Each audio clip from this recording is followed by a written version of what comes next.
Je vais être franc avec vous, j'y connais pas grand chose en cuisine chinoise si ce n'est les bao, le canard laqué, les nouilles dan et ces délicieuses aubergines fondantes. L'autre jour à l'épicerie du coin, je suis tombé sur ces fameuses aubergines fines et longues.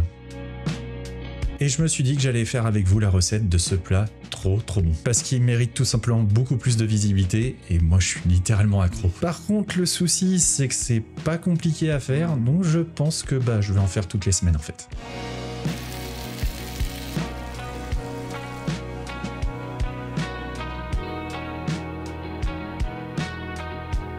Vous l'aurez compris, on n'est pas sur n'importe quelle aubergine, mais des aubergines dites chinoises, plus fines que celles qu'on a l'habitude de voir par chez nous et à la couleur violette très prononcée. D'ailleurs pour la recette, il me semble qu'on appelle ça des aubergines hong shao, à prendre avec des pincettes parce que j'ai vu aussi aubergines sautées à l'ail, aubergines à la sauce à l'ail, aubergines frites, aubergines. On va commencer par donner une petite douche à nos aubergines, on va ensuite les couper en 3-4 portions, les couper en 2 et les recouper en 2, ça fait 4 quoi. En gros, on est sur un format grosse potatoes. On verse nos aubergines dans un saladier et on me dit dans l'oreillette qu'il va pleuvoir du sel. Ça va permettre de dégorger les aubergines et retirer l'amertume. On laisse comme ça pendant 30 minutes, le temps de préparer notre sauce et le reste des ingrédients. Pour la sauce hong shao, on va avoir besoin de sauce soja claire, de la sauce soja foncée, du vin shaoqing, c'est un vin de cuisson chinois, ça ressemble au mirin, du vinaigre noir, de la cassonade, de l'eau et du doubachiang.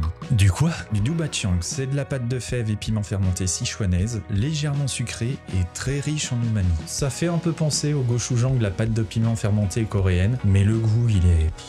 On mélange bien la sauce pour que le sucre commence à se dissoudre et on va s'occuper, comme je disais, du reste des ingrédients. On dit bonsoir à nos gousses d'ail qu'on va hacher grossièrement. On va ensuite hacher du gingembre et on va se couper un peu de cébette en réservant une partie du verre pour s'en servir en topping tout à l'heure. Nos 30 minutes sont passées, on va rincer nos aubergines, on va les déposer sur une grille et retirer l'excédent d'eau avec du papier absorbant. On va ensuite faire chauffer de l'huile de friture. Dès que la température atteint 160 degrés, c'est parti pour le jacuzzi. On va plonger une partie des aubergines et laisser cuire quelques minutes. Ce qui est drôle, c'est que la couleur violette va être plus prononcée quand nos aubergines seront cuites. Vous pouvez vous servir de ce point de repère pour savoir si c'est bien cuit. Dès qu'elles sont cuites, je les repose sur la grille pour enlever un maximum d'huile et c'est reparti avec la deuxième fournée. Ah, et si vous voulez un plat moins gras, vous pouvez faire cuire vos aubergines à la vapeur pendant 20 minutes environ. Quand toutes les carottes sont cuites, aubergines, c'était pour voir si vous suivez. On va verser un filet d'huile de sésame dans un wok à feu moyen et ajouter l'ail, le gingembre et la cébette. Dès que ça commence à parfumer la pièce, on ajoute les aubergines, on mélange et il n'y a plus qu'à envoyer la sauce.